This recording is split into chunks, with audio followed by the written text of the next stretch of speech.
नाही दिला राजीनामा.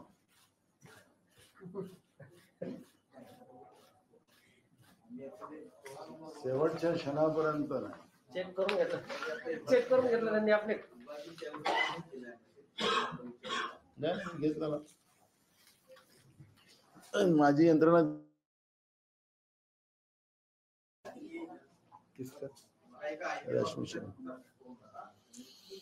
डायरेक्ट आता तिथून माहिती घेतली. शेवटच्या क्षणापर्यंत नाही देणार असं आहे. महाराष्ट्राचं वाट लावूनच जाणार. गृह खात्याचं वाट बिना टोपीने करायचं की टोपी. हे मोठी टोपी आहे ना. खरं मराठा टोपी.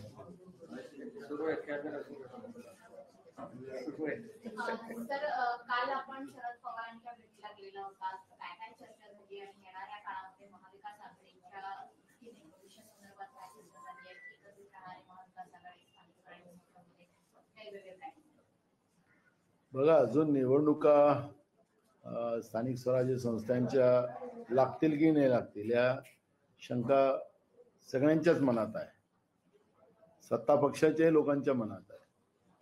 आणि त्याच्यामुळे ज्या निवडणुका अजून लागल्याच नाही, गेले 3.5 वर्ष महाराष्ट्रामध्ये स्थानिक स्वराज्य संस्थेच्या निवडणुका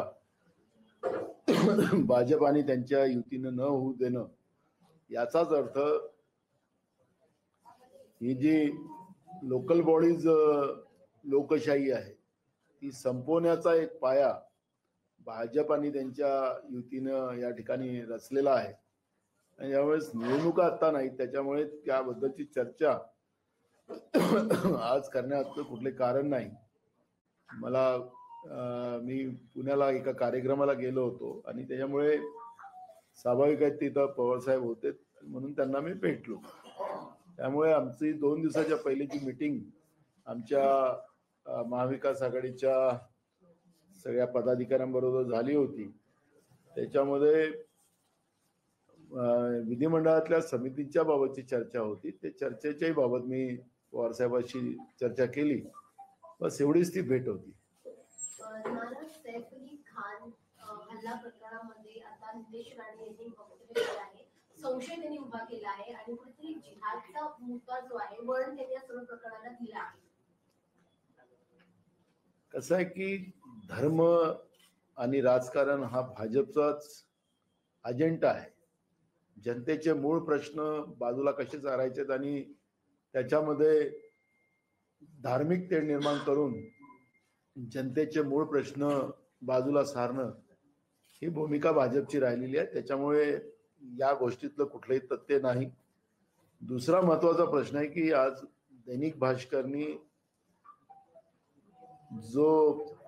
ज्या दिवशी सैफ अलीवर जो हमला झाला होता आणि त्याच्यामधून जो पायांवर जो व्यक्ती त्या ठिकाणी दिसत होता, तो व्यक्ती आणि पकडलेला व्यक्ती याच्यामध्ये फरक आहे, अशा पद्धतीचं एक दैनिक भास्करच्या माध्यमातून एक गोष्ट पुढे आलेली आहे.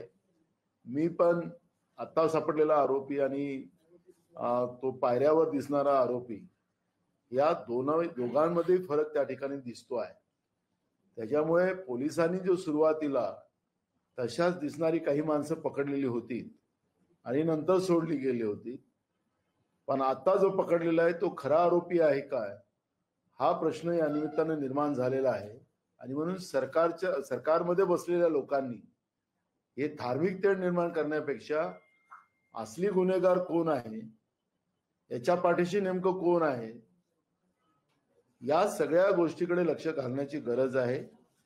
कारण की एका सिने अभिनेतेवर एका सुरक्षित भागात या पद्धतीचा जीवघेणी हमला होणं, याचाच अर्थ मुंबई शहरामध्ये राहणारे अनेक फिल्म स्टार आणि त्याच्यामधून बॉलिवूड ही जी काही निर्मिती महाराष्ट्रामध्ये मोठ्या प्रमाणात निर्माण झालेली आहे आणि त्याच्या माध्यमातून महाराष्ट्राला रेव्हन्यू मिळतं आणि मुंबईची एक ओळख त्या माध्यमातून निर्माण झालेली आहे. उद्या याच मुंबईमध्ये सुरक्षित भागामध्येच एक कलावंत सुरक्षित नाही, गावातला सरपंच सुरक्षित नाही, सामान्य लोक सुरक्षित नाही, अशी जी भीती जेव्हा महाराष्ट्रात निर्माण झाली तर महाराष्ट्राची काय परिस्थिती निर्माण होणार आहे हे समजूनच अंगावर काटे उभे होतात. पण सत्तेमध्ये बसलेली लोक धर्माच्या नावानं राजकारण करायला निघत असतील ते महाराष्ट्राचं दुर्दैव आहे.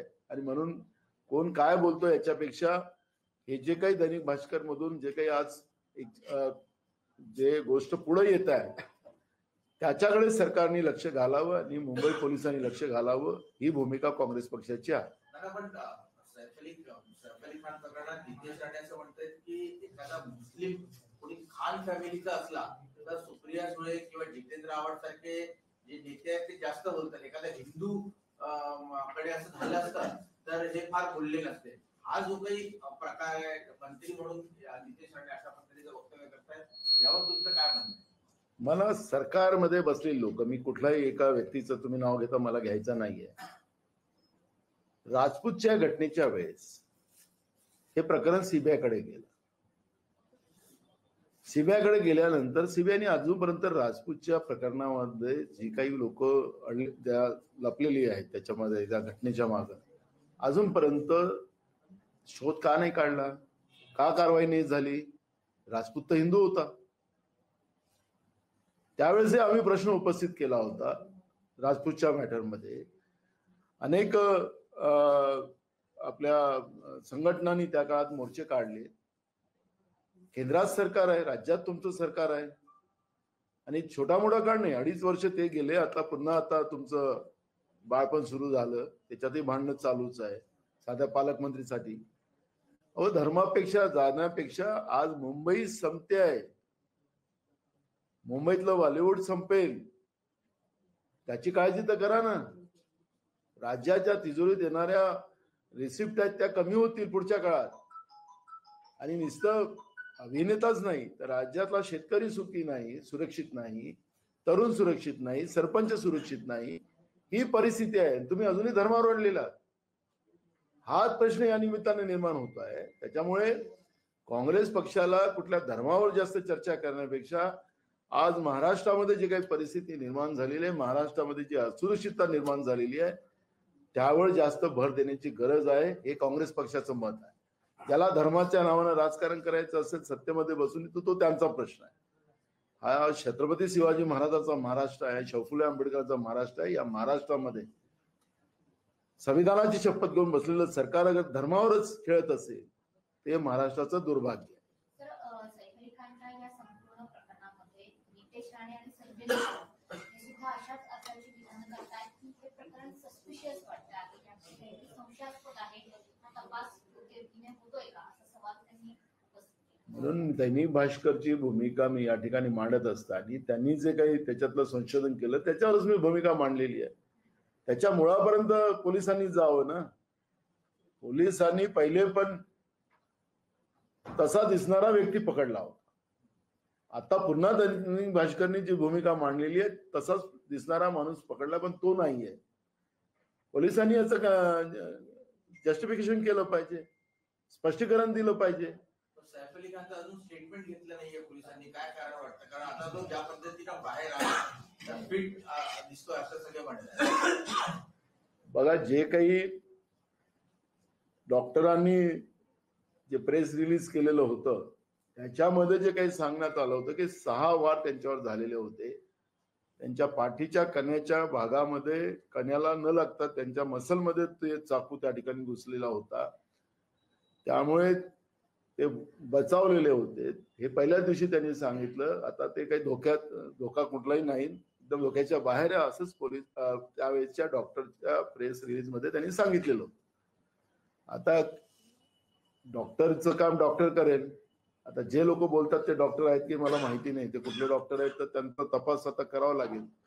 नागपूरमध्ये कोचाडे डिग्री देणारा माणूस होता, तसं लीलावतीमध्ये असलेले डॉक्टर ते कमी म्हणजे कोचाडे आहेत का आणि हे बाहेर बोलणारे लोक हे खरे डॉक्टर आहेत का? हे सगळे प्रश्न निर्माण होतात.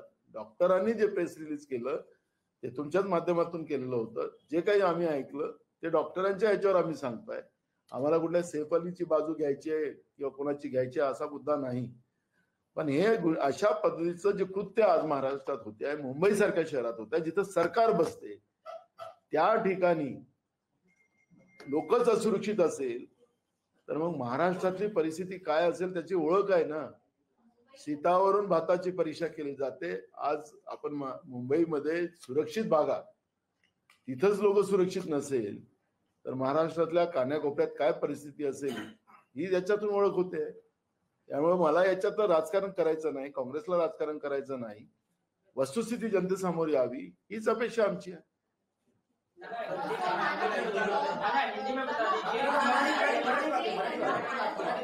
अशी मागणी करण्यात आली आहे.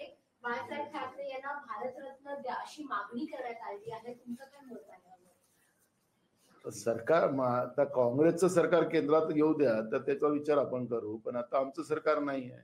त्यामुळे आम्हाला भारतरत्न त्यांचं काम आहे देणं की नाही देणं. त्याच्यामुळे मागणी प्रत्येक याच्यात मागणी होत राहते, पूर्ण करायचं. आपण जर बघितलं लाडकी बहीण योजना सुरू आहे, मात्र त्यामध्ये आता बांगलादेशी जे आहेत त्यांना देखील आता तो लाभ घेतला आहे. दुसरीकडे बांगलादेशी जे आहेत महाराष्ट्रामध्ये त्यांच्यात कारवाई देखील केली जाते. कसं पाहताय? मला एक प्रश्नच कळत नाही. मी काल पण तो उपस्थित केला होता. आपल्याला माहिती असेल की भाजपचा अल्पसंख्याक सेलचा अध्यक्ष हा बांगलादेशी होता मुंबईमध्ये. तो प्रश्न आम्ही उपस्थित केला. त्याच्यानंतर तडकाफडकीनं त्या बांगलादेशीला त्या अध्यक्षपदातून काढलं गेलं. केंद्रामध्ये सरकार नरेंद्र मोदीचं 56 इंचीचं मोदी आहे तो मुमकिन आहे. सगळ्या जगातलं कुठे युद्ध झालं तर मोदी थांबवतात फक्त मणिपूर सोडून. प्रश्न हा निर्माण होतो की बांगलादेशी आले कसे. मोदीचं सरकार कमजोर आहे हे महाराष्ट्राच्या भाजपच्या आणि सत्तेमध्ये बसलेल्या लोकांना म्हणायचं आहे का? 11 वर्षाचं सरकार झालं मोदींचं आणि हे त्याच काळातले आलेले लोक आहेत. मग आता तुम्ही जे लाडक्या बहिणीची योजना सांगितली की बांगलादेशींनी पण या योजनेचा फायदा घेतला, तर बांगलादेशी भाजप या देशामध्ये आणताय का? त्यांना लाभ देऊन आपलं मतदाता ते करतात आहे का? भाजपला मतदान करायची व्यवस्था, हे सगळे प्रश्न निर्माण झालेले आहेत. आम्ही सुरुवातीला सांगितलं की आता सरकार चुकीचे जे लाभार्थी आहेत त्याच्यातून काढायचा सरकारने निर्णय घेतला होता. आम्ही नागपूरच्या अधिवेशनात विचारलं तर सरकारने सांगितलं की काही माणसांनी बायांचं नाव टाकून त्या ठिकाणी लाभ घेतलेला आहे अशा पद्धतीचं मुख्यमंत्र्यांनी आम्हाला सांगितलेलं होतं. मूळ प्रश्न आहे की त्याच्यातल्या जे काही धोके निर्माण होणार होते, ज्या काही त्रुट्या येणार होत्या, ते सरकारला त्या काळात कळलं नव्हतं का? सरकारने हे सगळं वोटाच्या राजकारणासाठी लाडकी बहीण योजना आणली होती काय? राज्याच्या जनतेचे पैसे चुकीच्या लाभार्थ्यांना देऊन राज्याची तिजोरी लुटण्याचं काम सरकार करत होतं काय? जनतेच्या एक एक पैशाचा हिशोब जनतेला सरकारने दिला पाहिजे, हीच लोकशाही असते. त्यांच्या घामाचा पैसा जो सरकारच्या तिजोरीत येतो त्याच्या पैशाचा उपयोग त्या जनतेसाठी झाला पाहिजे अशी भूमिका असते. पण सरकारच मान्य करते की आम्ही चुकीच्या लाभार्थ्यांना लाभ दिलेला आहे, तर त्याला जनता दोषी नाही किंवा ते बांगलादेशी नरेंद्र मोदी साहेबांच्या कृपेने आलेले आहेत महाराष्ट्रात ते दोषी नाही, त्याला सरकारच दोषी आहे असं त्याचं उत्तर येऊ शकतं. बिलकुल सरकारच एफआयआर झाला पाहिजे. आखरी निर्णय घेत असताना बिलकुल त्या लोकांवर एफआयआर होण्यापेक्षा सरकारवरच व्हायला पाहिजे. तुम्हाला त्याच्यात धोके कळलेले नाहीत का? त्रुट्या कळल्या नाहीत का? तुम्ही सरसकट आणि जाहीरपणे मुख्यमंत्री सांगत होते आम्ही सगळ्यांना योजनेचा लाभ देऊ, हे मुख्यमंत्र्यांचे वाक्य आहेत त्या काळाच्या, तर तुम्ही दिलेत. मग आता काय म्हणतात तुम्ही की चुकीचे लाभार्थी त्यात घुसले? अजित पवार आणि शरद पवार यांच्यामध्ये बंद दाराआड 30 मिनिटं चर्चा झालेली आहे पुण्याच्या एका कार्यक्रमाच्या पूर्वी. परिवारातले आहेत ते एकाच, वेगळे वेगळे तर नाही आहे. हे पाकिस्तान किंवा भारत असं काही दोन भाग तर नाहीच आहेत. अजित पवारही बारामतीत राहतात आणि शरद पवारजी पण बारामतीत राहतात. तर बोलतातच, आपल्या राज्याची परंपरा आहे, तर ते तो कुटुंब आहे, तर त्याला कुठलं काही राजकारण होऊ शकतं असं मला वाटत नाही. नारायण, ये मैं कहना चाहेंगे कि सैफ अली खान पर जो हमला हुआ उसके बाद इलाज लेकर वो वापस भी आए, लेकिन अब कई जो मंत्री हैं वो उन पर सवाल उठा रहे हैं और ये कह रहे हैं कि जिस तरीके से उनकी बॉडी लैंग्वेज है, ऐसा लगता नहीं है कि जिस तरीके की थियरी बनाई जा रही है वो सही है. देखो, दो चीजें है कि आज ही दैनिक भास्कर ने जो एक रिपोर्ट पेश किया है उसमें एक स्पष्टता आई है कि जो सैफ अली के ऊपर जो हमला किया था, वो जो सीढ़ियों के ऊपर जो व्यक्ति को दिखाया जा रहा है वो और अभी जो पकड़ा गया जो व्यक्ति है उसमें फर्क है, ऐसा उनका कहना है.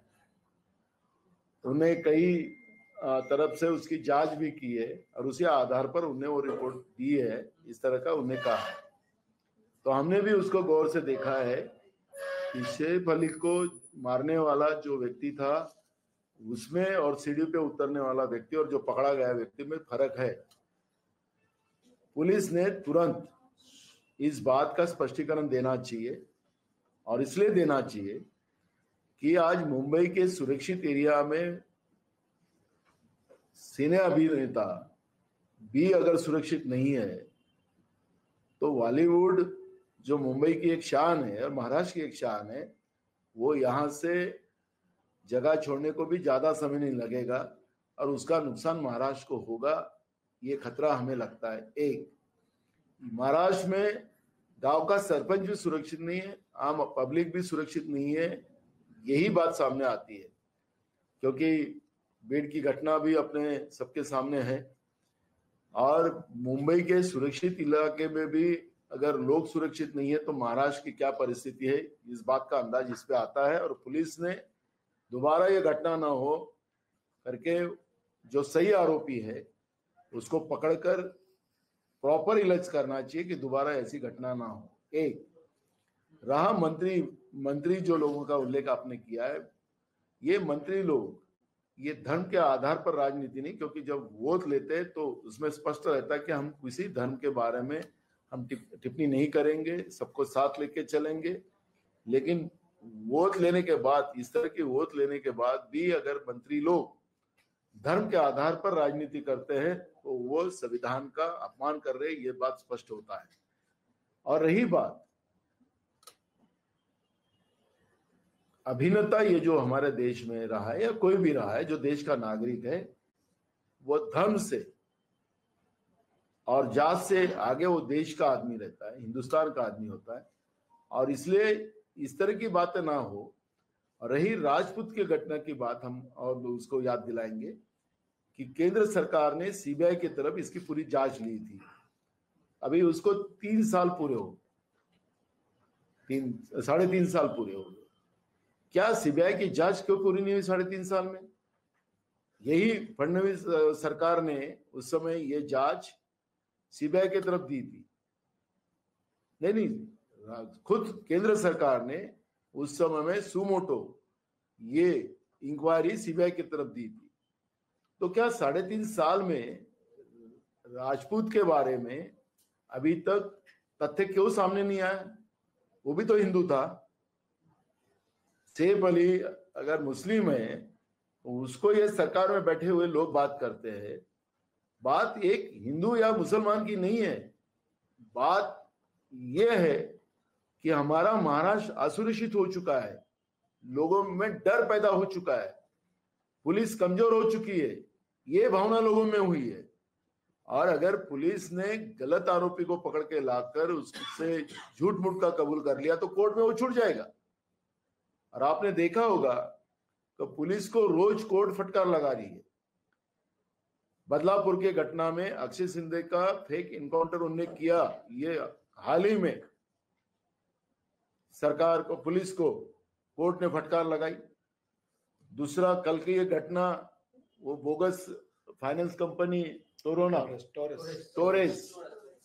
टोरेस के बारे में भी कल कोर्ट ने पुलिस को ही पकड़ा. आखिरी कोर्ट भी पुलिस को रोज फटकार लगा रही है, पहले कभी नहीं था महाराष्ट्र में. इसके पीछे कौन है? पुलिस को कमजोर किसने किया? क्या रिटायर अधिकारी को कुर्सी पे बिठाकर उनके हाथ में की पोस्ट देकर महाराष्ट्र के पुलिस को मजबूत करने की जगह महाराष्ट्र के पुलिस को कमजोर करने का काम इन लोगों ने किया?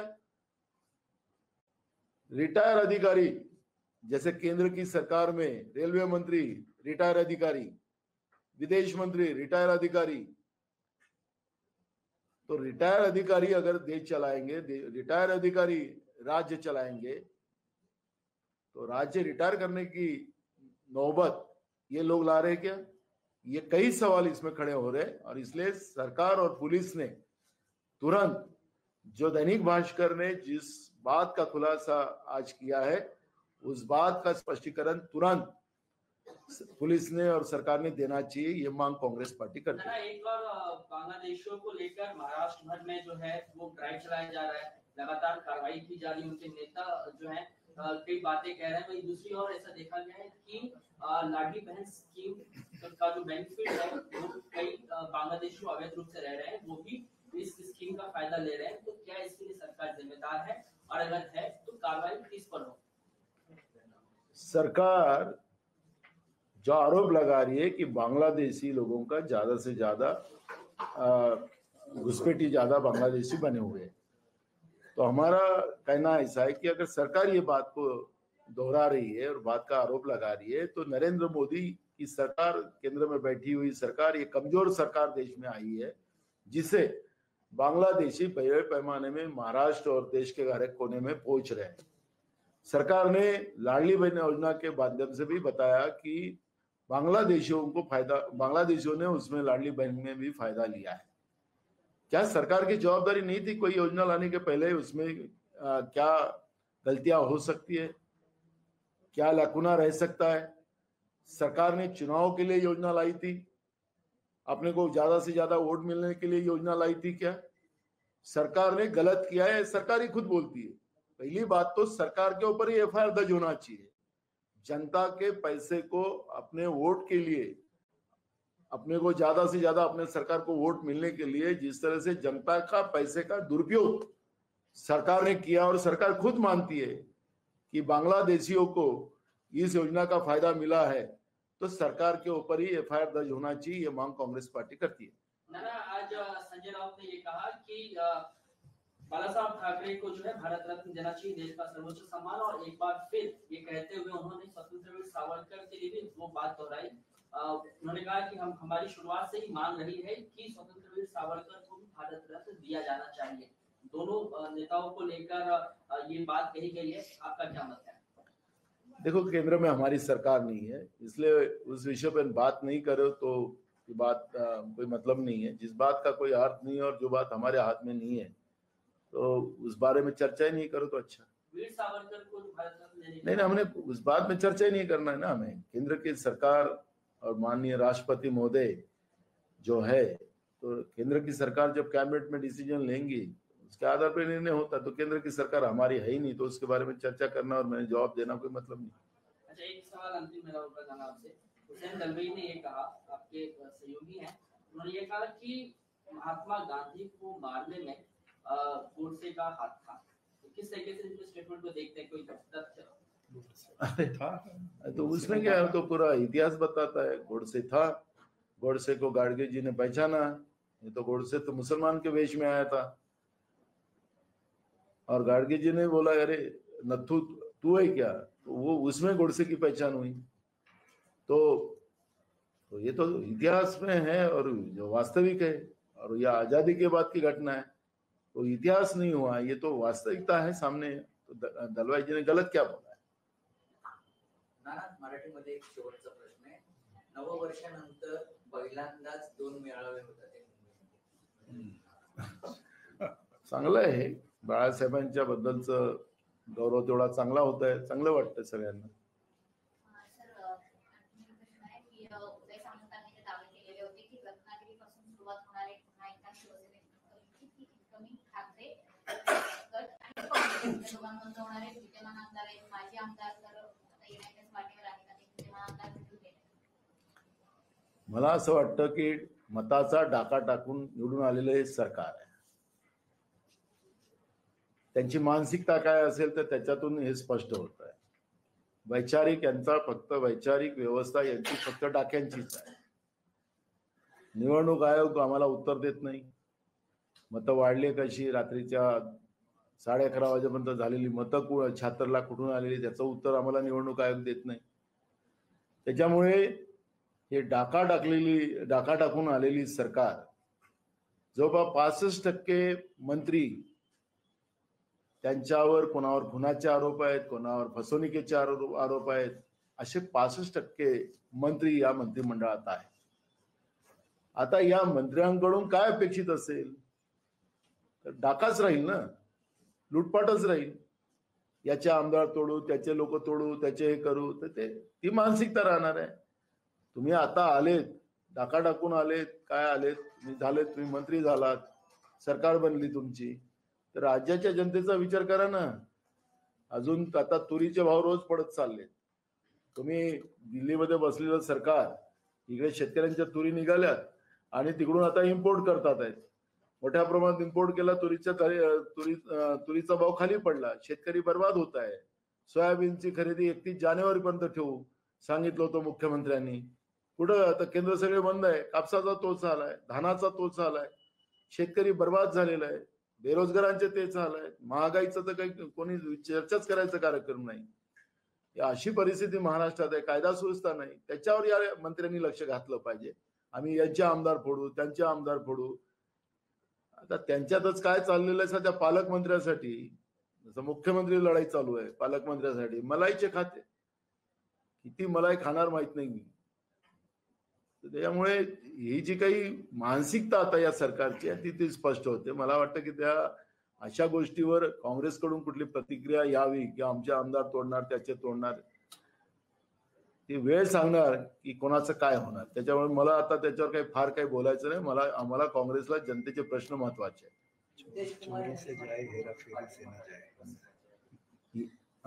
नीतीश कुमार ने मणिपुर गठबंधन था, उस गठबंधन से अपने आप को अलग कर दिया। बीजेपी से समर्थन वापस देर सही लेकिन सही निर्णय नीतीश कुमार ने लिया है. देखो इसका परिणाम आगे आगे क्या होता है. अच्छा ही होगा देश के लिए. राज्य सरकार अगर पार्टी नहीं होगी तो कार जो है वो नहीं ले सकते. उस पॉलिसी पे काम करने का विचार कर रही है और वो जल्दी इम्प्लीमेंट जो है उसको किया जाएगा. अगर आपके पास पार्किंग नहीं है तो आप कार नहीं खरीद सकते हैं. इस पॉलिसी पे काम करने का विचार किया जा रहा है. इसको किस पॉलिसी तयार नाही आहे. अंदर यार विचार पॉलिसी होऊ द्या ना. सर माझा प्रश्न असा आहे, आता जे बोलले तो नितीश कुमार यांनी आता पाठिंबा काढून पाठवला, परंतु त्याच अनुषंगाने अजित पवार शरद पवारच्या संदर्भात चर्चा करताय का तो जागा. नितीश कुमार साहेबांनी उशिरा असो पण चांगला निर्णय त्यांनी घेतलेला आहे. त्याचं स्वागत आम्ही करतो आणि त्याचा फायदा निश्चितपणे देशाच्या हितासाठी होईल अशा अपेक्षा आम्ही बाळगतो. पार्किंग रिलेटेड नई पॉलिसी लाने वाली है गवर्नमेंट. दे आर मेंशनिंग कि पार्किंग हो गया, जवाब दे दिया मैंने. सर आपने प्रॉपर्ली जवाब नहीं, हिंदी में दे दिया. पॉलिसी ड्राफ्ट तो होने दो, अभी ड्राफ्ट भी नहीं हुआ. नहीं सर ने वही बोला, अभी ड्राफ्ट तो होने दो. बट आप सपोर्ट करेंगे अपोज करेंगे. अभी बेटा होने कि बेटी हो रही है तो पता तो करेंगे हम. सपोर्ट नाम तभी रखेंगे ना. बेटी हुई तो बेटी का नाम रखेंगे, बेटा हो तो बेटे का नाम रखेंगे. होने तो मुंबईत विक्रोळी आणि अंधेरी परिसरामध्ये म्हाडाच्या मुंबई झोपडपट्टी सुधार मंडळाने एक अतिशय थक्का करणारा भ्रष्टाचार केलेला आहे आणि तो लोकशाहीने उघडकीस आणलेला आहे. जवळपास सुरक्षा भिंतीचं जो बांधकाम आहे त्यामध्ये 10 वर्षात निविदा काढून जवळपास 38 कोटींचा जो काय आहे तो दंडा मारलेला आणि यामध्ये जे जे अधिकारी आहेत त्यांनी आणि ठेकेदारांनी संपूर्णतः भ्रष्टाचार केलेला आहे. कसं पाहतो. मूळ प्रश्न मी पाहत होतो लोकशाही चॅनल मध्ये की विक्रोळीच्या भागामध्ये म्हाडाच्या माध्यमातून ज्या काही आवार भिंतचे काम जे कागदावर दाखवून पैसे जनतेचे लुटायचं काम त्या भागातले लोकप्रतिनिधी, अधिकारी, ठेकेदार यांच्या संगनमताने त्या ठिकाणी मोठ्या प्रमाणात जनतेच्या पैशाची लूट करताना आम्ही पाहिलेला आहे. आम्ही सरकारला आपल्या बातमीचा, लोकशाहीच्या बातमीचा आधार घेऊन सरकारला आम्ही पत्र देणार आणि याच्यावर SIT नेमून चौकशी करून जेवढे दोषी असतील त्यांच्यावर कारवाई करावी ही मागणी काँग्रेस पक्षाच्या वतीने केली जाईल. थँक्यू. ठीक झाली आजची बात.